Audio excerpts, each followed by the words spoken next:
Sumainyo ang Panginoon. At sumaiyo rin. Ang mabuting balita ng Panginoon ayon kay San Marcos. Papuri sa iyo, Panginoon.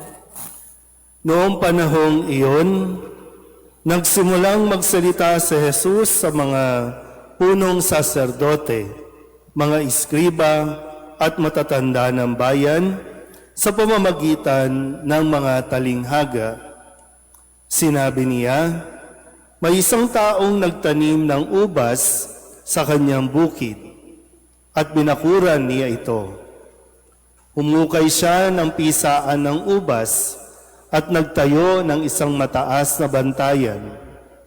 Pagkatapos, iniwan niya ang ubasan sa mga kasama at siya'y nagtungo sa ibang lupain. Nang dumating ang panahon ng pitasan, pinapunta niya ang isa niyang utusan upang kunin sa mga kasama ang kanyang kaparte. Ngunit sinunggaban ng mga kasama ang utusan, binugbog at pinauwing walang dala. Ang may-ari nagpapunta uli ng ibang utusan, ngunit kanilang pinukpok ito sa ulo at dinusta. Nag-utos na naman siya sa isa pa, ngunit pinatay nila ang utosang iyon. Gayon din ang ginawa nila sa marami pang iba. May binugbog at may pinatay. Iisa na lang ang natitira na maaring papuntahin sa kanila, ang kanyang minamahal na anak. Ito ang kahuli-hulihang pinapunta niya. Igagalang nila ang aking anak, wika niya sa sarili. Ngunit ang mga kasamay nag-usap-usap, ito ang tagapagmana. Hali kayo, patayin natin at nang mapasa atin ang kanyang mamanahin. Kanilang sinunggaban siya, pinatay at itinapon sa labas ng ubasan. Ano ngayon ang gagawin ng may-ari ng ubasan? Paroroon siya at papatayin ang mga kasamang iyon, at ang ubasay ibibigay sa iba. Hindi pa ba ninyo nababasa ang nasasaad sa kasulatan? Ang batong itinakwil ng mga tagapagtayo ng bahay, ang siyang naging batong panulukan. Ginawa ito ng Panginoon at ito'y kahanga-hanga.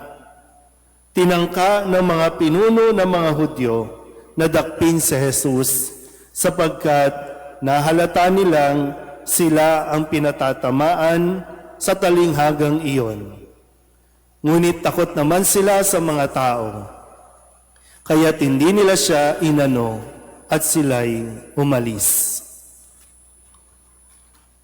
Ang mabuting balita ng Panginoon. Pinupuri ka namin, Panginoong Hesukristo. Isang magandang gabi po sa inyong lahat. Ngayon po ay Lunes at tayo ay nasa loob ng ikasyam na linggo ng karaniwang panahon at ating pong ginugunita at ipinagdiriwang ang kapisahan ni San Justino o Saint Justin, isa sa mga martir ng simbahan. At kasabay nito ang pasasalamat ng mga Legion of Marys sa kanilang ika-40 taong anibersaryo ng kanilang Curia. Kaya nawa ay kunin natin sa konteksto ang mensahe ng ating pong mga pagbasa, lalo tigit sa ipinahayag na mabuting balita na kung saan ang Panginoong Hesus ay gumamit ng talinghaga habang kanyang kaharap ang mga saserdote, mga iskriba at matatanda ng bayan. Kapag sinabing mga saserdote, iskriba at matatanda ng bayan, ito yung mga taong templo. Ito yung mga nangangalaga sa templo. Ito yung mga inatasan magturo ng salita ng Diyos o ng kautusan. Sila yung mga pinagkatiwalaan. Sabihin nyo nga po, katiwala. So, pakisabi sa katabi, ikaw ay katiwala. So may mga gawain kasi na ipinagkatiwala sa kanila. At syempre, mayroong nagmamay-ari talaga ng gawain ito. May nagmamay-ari ng templo, may nagmamay-ari ng simbahan. Wala pa man sila, naririyan na ang templo. So ganun din sa atin, tandaan natin mabuti, wala pa tayo sa mundong ito, nakatayo na ang simbahan ng San Jose Gagalangin. Mayroon bang ipinanganak dito noong 100 years ago? Wala pa. Ilang taon na kayo? Di na din alam kung inong edad. Di ba? Wala pa. Kung tutuusin, no? Wala isa man sa atin dito nang itayo ito o bago itayo, nandito ka na. Wala pa, ha? Kaya ngayon, tingnan natin, sa talinghaga, ang sabi ng may-ari, pinapunta niya ang kanyang mga utusan hanggang sa kahuli-hulian ng kanyang bugtong na anak, ang kaisa-isang anak, hindi para bawiin yung katungkulan, hindi para bawiin yung pagmamay-ari niya, kundi para humingi lang ng kaparte. Ibig sabihin, nagbunga.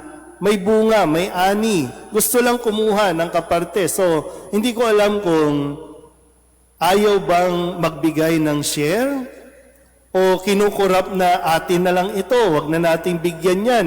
Atin na lang ito. Nakalimutan na ito ay ipinagkatiwala lang sa kanila. Pero nagkaroon ng attitude na atin na lang ito. Kaya patayin natin lahat para mapasa atin na ang kanyang ari-arian. So, ang sabi, yung babala, ano mangyayari pagdating na wakas? Siyempre, babalik yung may-ari, parurusahan sila. Naintindihan po ba? So, ngayon, kamusta ba tayo bilang mga lingkod o naglilingkod sa simbahan? Meron ba sa atin na baka minsan nasa ulo na natin yung katungkulan, yung posisyon na po pwede niyong sabihin, Father, wala ka pa dito, nandito na kami. Ano ba ang hinihingi sa atin ng Diyos? Bunga. Lumalago ba tayo? Lalo na, Legion of Marys. Lumalago ba tayo? O tumatanda lang tayo? Ano sa tingin ninyo? Kasi 40 years na, di ba? 40 years. Lumalago ba tayo? Ibig sabihin, dumadami ba tayo? O tumatanda lang tayo? Ano to? Paubusan ng lahi? Pag naubos na yung lahi, wala na, burado na ang Legion of Mary. Ganun din, minsan binabanggit ko ito sa ibang organisasyon, di ba? Kasi wala, tumatanda eh. Hirap na nga magkolekta. Pero walang bata-bata. Walang nire-recruit. Walang sumasali. Either pag may sumasali, aawayin. So hindi magtatagal. Pag mayroong gustong magdasal ng rosaryo, ang tingin, threat. Dati ako nagdadasal dyan eh. Sino ba yan? Kabago-bago, siya na yung nagdadasal. So, nagbubunga ba tayo? O tumatanda lang tayo sa simbahan? Ano bang hinihingi sa atin ng Diyos? Na magandang mapagnilayan natin, di ba? Na bago natin ipagmalaki, na bata ka pa, nandito ka na. Legion of Mary ka pa lang. Ano ba tawag sa maliliit? Junior. O sabihin na natin, children's choir ka pa lang, nandito ka na. Ngayon, apostleship of prayer ka na. Ganun nakatanda, di ba? Pero ilan yung naging bunga? Ilan yung napalapit sa Diyos? Ilan yung nailapit natin sa Diyos? Maganda, di ba? Sa 13 years kong pagkapari, di ba, minsan sineselebrate natin, no? Magarbo, may kainan. Sa 13 years ba, ilan na yung na-encourage na magpari din? Ilan ba yung na-impluensyahan na maglingkod din sa simbahan? Yun yung magandang mapagnilayan, no? Kasi isang araw talagang babalikan tayo at mismo ang salita ng Diyos ang magsasalita sa atin kung mayroon ba tayong maibibigay na kabahagi o maging ito ay ipagdadamot at aangkinin nating atin ito. Ito ay hindi nating kaharian. Ang simbahang ito sa pansamantala, halimbawa po sa aming mga pari, hindi ko ito kaharian. Ito ay pansamantalang ipinagkatiwala sa akin o sa mga pare. Isang araw, aalis ako at ililipat sa ibang lugar. Pero yung tanong, ano ang maibibigay kong kaparte sa tunay na nagmamay-ari dito? Sa panahon ko ba, marami ang lalayo sa simbahan? O sa panahon ng aking paglilingkod, nawa, may mai-invite ba at mai-encourage na magbalik loob sa Diyos? Ganun din sa bawat isa sa atin na mga naglilingkod dito sa simbahan. Amen?